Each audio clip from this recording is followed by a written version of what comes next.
Yeah, hi friends. This is Wasim again, and today I am here with you with part 4 of the series of videos we discussed earlier. And we are going to solve question number 4 given by NEBOSH in one of their sample exam. How to solve question number 4. Also, another very important topic we are going to discuss in today's video, which is many times people ask me this question: how to use a reference, how to write a reference in your answer. Since this is one of the requirement by NEBOSH for open book exam, you need to provide a reference for any external material you are going to use, any literature, any article, any magazine you are consulting to answer your question. You need to provide a certain reference of that material you are using. So we'll be looking at how you are providing a reference, how you create a list of references, what would be the format of reference, all of these things. So let's continue with question number 4.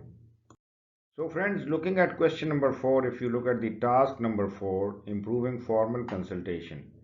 If you remember in your IGC 1, you were covering element number 3 where you were discussing about health and safety culture.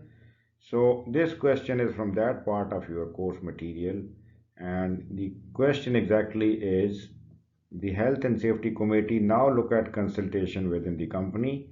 What formal meetings could you plan that are likely to help improve consultation in the workplace? Since we all know the scenario very well now, because for the past 3 questions we keep on discussing the same scenario, so we have a better idea on the scenario, and we know that the organization is very weak in health and safety arrangements, and they are very poor in health and safety culture and all that. So we'll be looking at consultation as one of the positive tool they should use to improve health and safety within the organization. So these are the things we need to highlight. So we'll keep on working on the same approach as we were using. So we'll do some mind mapping. We'll see what are the major issues related to consultation within the organization and how to improve them. So friends, doing some mind mapping for the answer, we'll be using the same principle as I told you earlier, that we'll be dividing our answer in 3 major parts: the introduction, the body of the answer, and the conclusion. So in the introduction part, we'll be talking a little bit about consultation, what consultation is, how many types of consultations are there, direct consultation, and using consultation through representatives and all that. Also, how consultation can be used as a tool to improve communication within the organization. So we'll be talking on some of the benefits of consultation to the organization. So after this introduction part, once you make your base here for further discussions, now looking at the body of the answer, we will be talking mainly on the same subject which examiner would like to know. He would like to know the types, the methodology, the frequencies of consultation arrangement to be recommended as per the scenario. We all know that within the organization, as per scenario, there is no consultation arrangement. So you, as a safety representative, now took the lead and you are going to introduce consultation arrangement. So how you are going to move ahead? This is all what we'll be discussing in the body of the answer. And then in the conclusion, we'll be talking about benefits of consultation organization is going to get. So whatever is your recommendation in the body, we are going to talk in the conclusion what is the corporate benefit an organization will get after these arrangements are put in place. Guys, looking at the scenario and the information provided in the scenario, one thing is very much clear, that there is no consultation arrangement. If you look at the first point, we highlighted poor management commitment, safety leadership. So, looking at the attitude and behavior of the manager, the contracts manager, who is a leadership on the site, he is not mingling up with the people. He is abusive when somebody contact him. He is unapproachable. So it means he is not at all ready for any consultation with workers. He is not at all giving it importance to consult the matters with the people within the organization.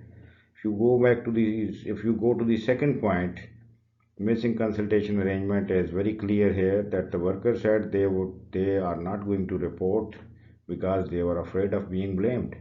It means there is a negative thought in workers that if they reported something to management, they might be blamed back by the management. So this is a very poor attitude towards consultation by management. Also, no one listen to the worker when they report things. They also told that there is no formal health and safety discussion between workers and managers. So it is very clear now out of this main point that consultation arrangement is missing within the organization. People are not encouraged to highlight the issues to the management. Management is not interested to listen to them and putting further controls on the issues they have. So this second point is very strongly connected also to the topic we have here. And if you look at the third point, poor safety culture and management commitment, here we can highlight one positive point that when you started talking informally with the people and when you open up the subject, one of the worker who was almost stuck by the reversing vehicle, he came up with an idea that if anybody park his vehicle in a reverse position, things might be much better now by taking this action. So it means people always have good ideas provided if they are given a chance to consult with the management to further highlight their ideas, concerns, and consultation we all know is a two-way communication. You talk to someone and you get feedback also. So if you invite people for consultation, they might come up with very good ideas. So this point is also somehow linking. When you talk to operation manager is not yet ready to go for consultation arrangements. He is saying that since it is repeating many times and nobody is hurt badly, so let people sort it out. He don't want to open up the subject with the employees. So basically, there is a negativity within the organization with regards to consultation arrangements. So this scenario, all of these highlighted points, they give you an idea that consultation is badly required within the organization.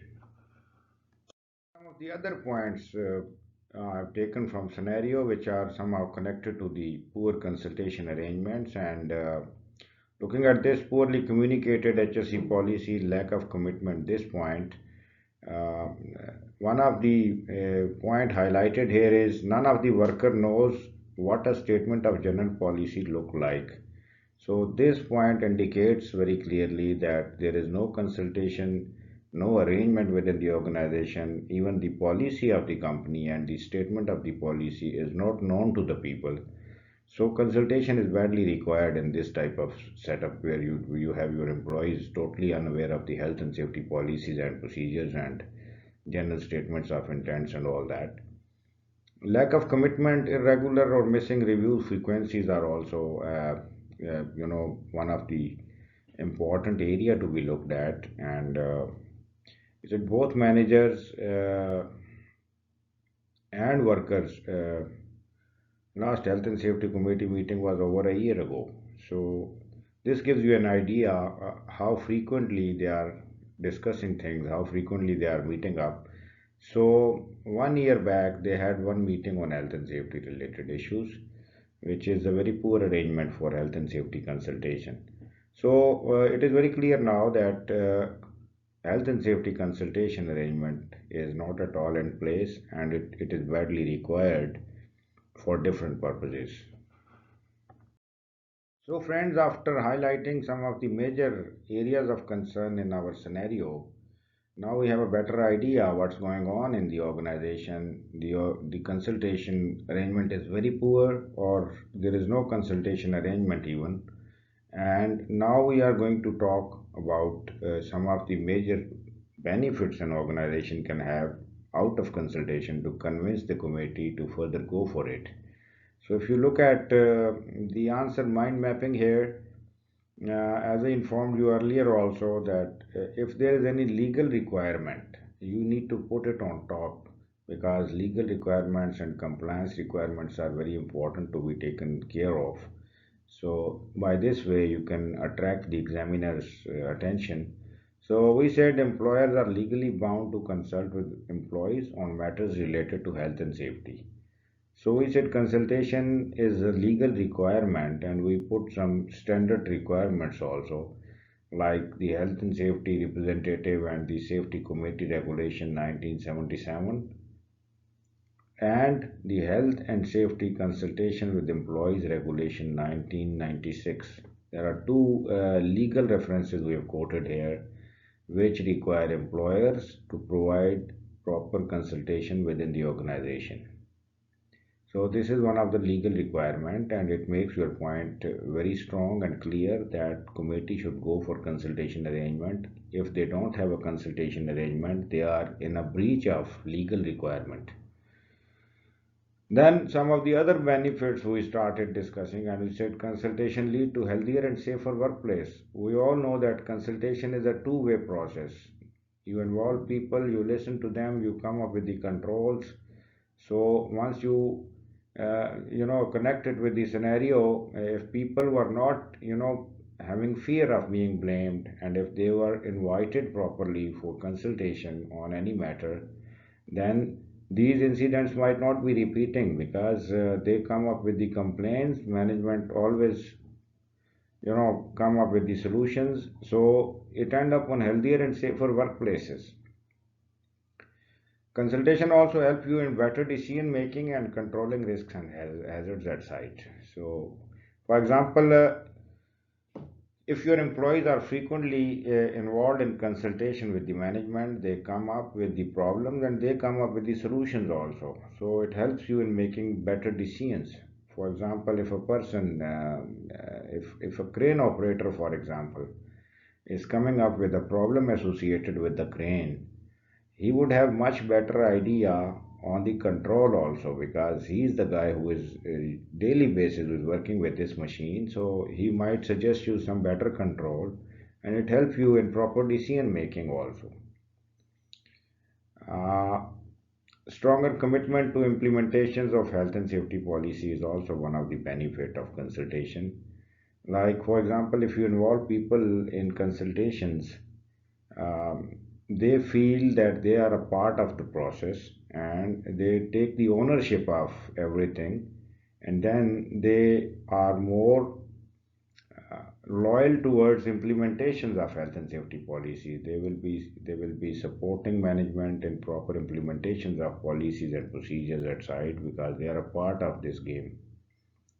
Better cooperation and trust among employees is another benefit. For example, if you are involving people in consultation arrangements, they will have frequent meetings. They will have interaction with each other, so the cooperation will improve and the trust will improve between the employees in their peer groups. Also between the management and the workers, there will be a lot of cooperation and trust developed. And finally, joint problem solving is also another benefit. People, when they are consulted, so they take the problem as their own problem and they take the ownership of the problem and they try to solve that problem. So they support you. So there is a joint problem solving approach out of a consultation also. So these are some of the points you need to elaborate in your own words. You need to highlight some of the benefits in this part of the answer, because this is the body of the answer. And we will be talking mainly in the body, we'll be talking about the exact requirement of the question. Now at the bottom you might be seeing one of the reference I put here. So whatever legal requirements I put on top in first point, this reference belong to that legal reference. So this reference is Consulting Employees on Health and Safety Guide by HSE UK, and then there is a link, web link provided here. We'll be talking later on how to put a reference properly, but we put this reference here at the end of this slide to show the examiner that this legal requirement is not from our own side. This is one of the legal requirement, and we provide a stronger source of this requirement also. So, friends, in this mind mapping part, now we are going to talk exactly on the body of the answer, and here we are going to give exactly the same information which examiner would like us to reproduce. So, as examiner would like to know what would be the methodology and meeting frequencies to improve HSE consultation at workplace, we came up with some of the important methods of consultation, which are mainly meetings and how frequently these meetings should be conducted. So we need to support all of these points accordingly. So we said the first method we are going to use for consultation will be direct consultation on urgent matters. For example, if there is an urgent issue, an urgent matter where employee is in trouble, where he might be in a condition which is very hazardous or all that, he is welcome all the time. We said frequency will be whenever required. So you should be defining this to your workers, to your employees, that whenever there is such a condition, you can simply walk into the office and discuss with your immediate management about the issue. So this is direct consultation. If you look at the second method, we said development of safety committee and meetings. So we'll be developing a safety committee which will be mainly responsible for health and safety related matters, and we'll be arranging some meetings also frequently. So frequency of these meetings will be monthly. So we said safety committee will collect all the data, will sit once in a month and discuss all the issues and come up with the problem solving technique and some of the solutions. Then we said safety meeting. This is another consultation method, and this frequency of this meeting can be weekly also. So every week during safety meeting, you can do consultation with your workers and you can highlight some of the issues and you can uh, control them accordingly. And then we said toolbox talk. So toolbox talk is an activity which can be on daily basis. Frequency is daily. So daily you meet your people, you ask them if they have issues, if they want to consult on something they want to, you need to keep your doors open for these consultations. And then interventive consultation meetings also. So intervention means, for example, you are taking a site tour as a health and safety representative and you find somebody involved in some jobs, but the method he's using is not the right technique or right method, or he might be involved in hazardous activity, then you can simply intervene, you can stop, and you can do consultation there on site also, and you can fix the issues, you can advise them on certain techniques, right techniques, how to move forward, and also frequencies as required. So now looking at these five tools of consultation, if you look at the safety committee meeting, which is more formal forum for consultation, then the frequency is every month, and then accordingly looking at different levels, different frequencies are defined. So this is how we can suggest some of the consultation methodologies as per the frequencies required. So friends, in conclusion part now, this is very important to convince the reader on points you made on top, and you are concluding your thoughts here now by showing him some of the benefits of consultation. We said by development and implementation of proper consultation arrangement with adequate frequencies as suggested above, employer will get benefits of, first of all, legal compliance. This is the mandatory requirement, and once the consultation arrangement is in place, they are legally complying with the rules and regulations. Also, the management commitment and leadership, visible leadership, is one of the most important things as we discussed earlier with regards to health and safety policies and procedures. So, if you are involved in frequent consultations with your workers, you are visible to you are visible to them. You are a visible management with regards to health and safety, and you meet your commitment also. It will help in proper communication and implementation of health and safety policy. This consultation meeting and these things are some of the forums which are used to, inform workers on the procedures and policies and all those things. So the communication of your policy objective will also be achieved here. Also, once the employees are involved in the process of discussion and they are invited to discuss their problems and they get their problems solved, their morale will go high, and they will come frequently. They will report the incidents. As we all know that currently nobody is ready to report the incident. Even the car park near miss, nobody is ready to report because they have a fear of being blamed. But after consultation arrangement, they will be feeling more relaxed to move into an office to discuss the issue with their management and to get it solved.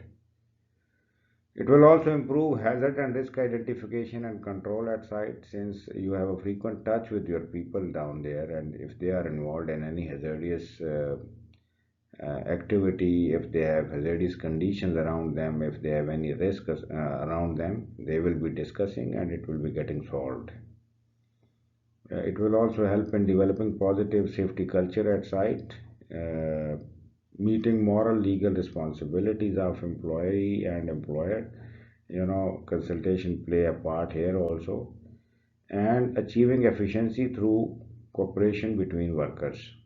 Okay, so workers, the more frequently they are meeting, the more frequently they are discussing the issues, the more cooperation and trust relationship develop between workers and the management also. So this is one of the benefit. And finally, reducing costs associated with accidents and incidents. So consultation will reduce the number of incidents and accidents for sure, because people are more knowledgeable on the processes and the procedures. So it will indirectly reducing the cost of incidents and accidents and penalties and all that. So these are some of the benefits you need to highlight in conclusion part to convince the management to go for the recommended consultation arrangement. So guys, the second most important topic here is how to use a reference in your answer. Since it is one of the requirement by NIBOSH and it is one of very commonly asked question, will I need to reference study material? NIBOSH said it is important to reference any material used during your examination because your answers will be scrutinized for plagiarism and collusion purposes. The level of referencing expected will be to simply list the sources of information you have used. This can include textbook, journals, articles, and online sources, etc. Making your reference list while you are writing responses will help to ensure you do not miss any reference and your reference list does not count towards the overall word count. So you don't need to worry about the word count requirement, since reference also carry a lot of words sometime. So many people they had ambiguity that, for example, if they are going to get like 300 words restriction by NIBOSH in one of the answer, what about the words in the references? This will also be counted or not? No, the reference is a separate story. Your word count is applicable only on your answer, but you need to provide certain reference from where you are getting this information. You need to provide reference on that. So guys, as we were discussing, for referencing, for example, you are solving one question and you use 5 or 6 references from different sources, from some of the websites, from some of the magazines, or from some of the books or textbooks.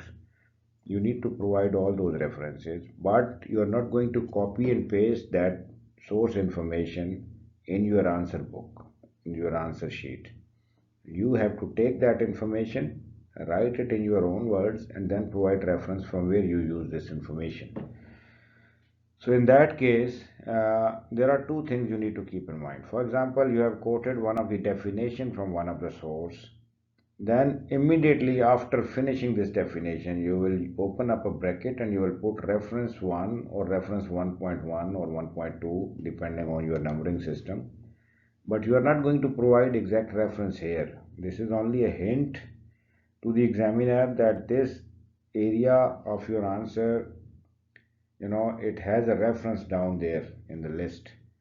So by this way you need to provide a hint, and then at the end you are going to develop a complete list of references where you need to use the same numbers 1, 1.1, 1.2, and then you list down the reference accordingly, complete reference at the end.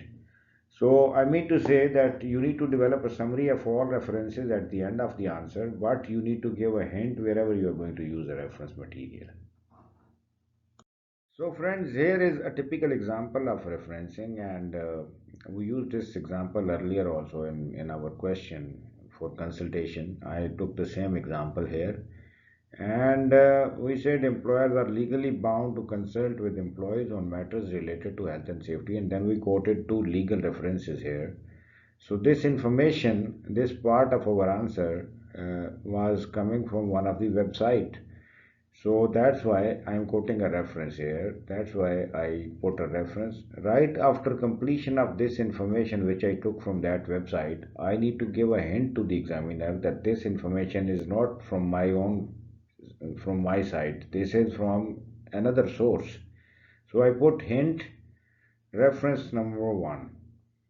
And then after completion of all my answer for this question, at the end I put a list of references used. So I might be using 4 or 5 references, but anyhow on that list the same hint is there, reference 1, and then I put a complete reference with the web link also. So you need to write the topic heading and then the subheading of the article name or whatever, and then the web link also, so that if examiner would like to go back and check whether your referencing is referring to the same point or not, he can recheck also. This is how you are going to use your referencing and all that. So friends, I think the information was useful, and now things are much clear on how to solve question number 4, and especially how to use references in your answers. This was one of the commonly asked question. I think the ambiguities are clear now, and you have much better idea how you are going to quote your references for all that material which are external materials you are using from digital medias or websites or magazines. So this is how to quote the references exactly. So guys, hope things are much better now, and we'll see you in another video very soon.